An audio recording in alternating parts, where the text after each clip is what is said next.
नमस्ते प्यारे विद्यार्थियों। इसके पहले कालांशों में हमने पढ़ा था हिम्मत और ज़िंदगी परीक्षा पाठ, और आज के इस कालांश में हम लोग पढ़ेंगे पद्य खंड के 9 नंबर के जो अध्याय है वो है कृष्ण महिमा। रसखान के द्वारा रचित व लिखित उस कविता को आज हम पढ़ेंगे। तो चलो इस पाठ को पहले निकाल लेते हैं।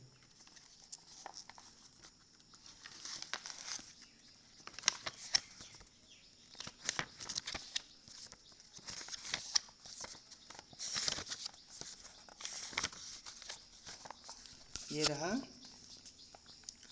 यहाँ में है कृष्ण महिमा। तो तुम लोग को पता है कृष्ण कौन है। कृष्ण इस संसार का, ये तीनों लोगों के पालक जो भगवान हैं, वासुदेव श्री कृष्ण, उनके बारे में कहा गया है।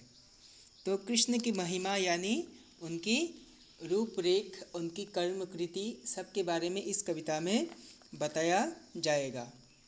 तो इस कविता के कवि कौन है बोला? इस कविता के कवि है रसखान। तो पहला जो पंक्ति है उसमें लिखा है, मानुष हो तो वही रसखान, बसो ब्रज गोकुल गाँव के ग्वारन। मानुष हो तो वही रसखान, बसो ब्रज गोकुल गाँव के ग्वारन। जो पशु हो तो कहा बसु मेरो, चरो नित नंद के धेनु मंझारन।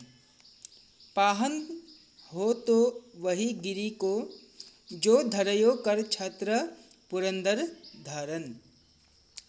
जो खग हो तो बसेरो करो, मिली कालिंदी कुल कदम्ब की डारन। इसके बाद दूसरा पंक्तियों में है, या लकुटी अरु कमरिया पर, राज तिहु पुर को तोजी डारो। आठ हु सिद्धि नभो निधि को सुख, नंद की गाय चराय बिसारो। रसखान कबो इन आखिन सो ब्रज के बान, बाग तराग निहारो। कोटिक हो कलधोत के धाम, करिल के कुंजन ऊपर वारो। यहाँ में दूसरा पंक्ति भी हो गया।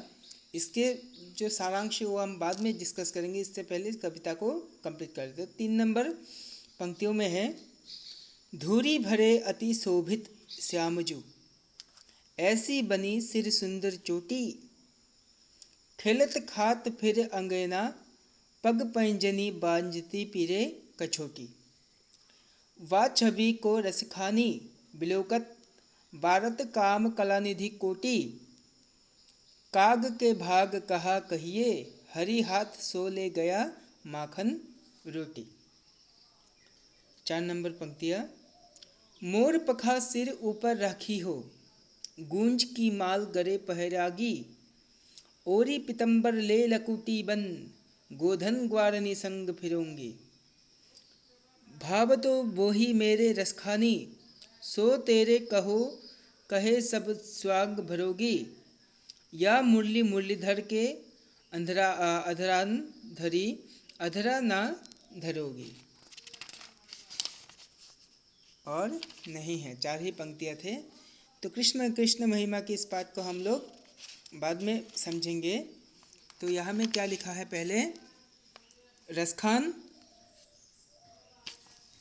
रसखान के बारे में दिया गया है कि हिंदी साहित्य में कृष्ण भक्ति काव्यधारा के अंतर्गत सूरदास, कुंभनदास, परमानंददास, कृष्णदास, नंददास, हित हरिवंश, मीराबाई आदि अनेक कवि कवयित्री हुए।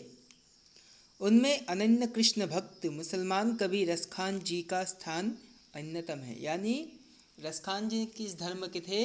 रसखान जी इस्लामिक धर्म के थे, फिर भी वे हिंदू धर्म के श्रेष्ठतम भगवान विष्णु को यानी श्री कृष्ण को क्या करते थे? पूछते थे, और उनके बारे में ही वे विचरण करते रहते थे। आप कोमल हृदय वाले भावुक प्रकृति के इंसान थे। यानी रसखान इस हृदय वाले, कोमल हृदय वाले भावुक प्रकृति के इंसान थे।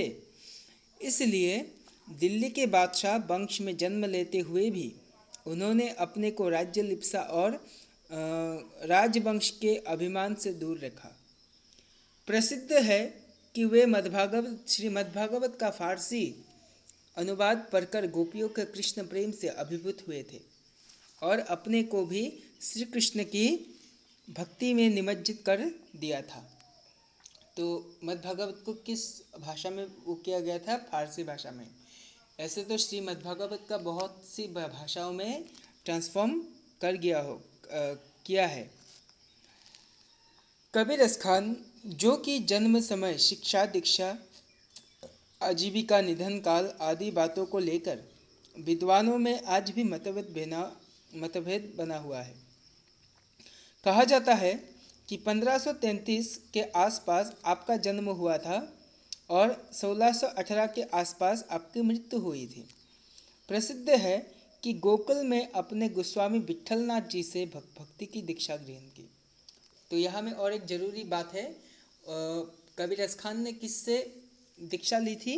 कबीर खान ने गोस्वामी विट्ठलनाथ जी से भक्ति की दीक्षा ली थी। यह बात भी प्रसिद्ध है कि राम भक्त कवि गोस्वामी तुलसीदास जी ने रसखान को यमुना के तट पर स्वरचित रामचरितमानस की कथा सर्वप्रथम सुनाई थी। अपने आराध्य से संबंधित सारे उपकरण और सभी स्थान जैसे गोकुल, गोवर्धन, ब्रज, वृंदावन आदि रसखान जी के अत्यंत प्रिय रहे। क्या रहे? अत्यंत प्रिय रहे।